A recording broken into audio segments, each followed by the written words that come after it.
So, when you think about what biopharma companies have to do for downstream buffer prep, it takes up about 20% of their manufacturing capacity on average. So when you think about that space that could be utilized to manufacture drugs, instead it's being used to manufacture buffers, which can easily be outsourced.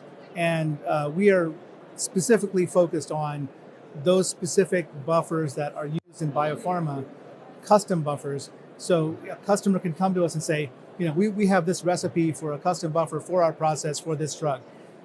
We don't want to have to build it ourselves. We need someone to help us so that we can free up that capacity. So in a real life example, customer says 20% of our capacity today is being occupied by buffer prep. We'd like to make 20% more drugs.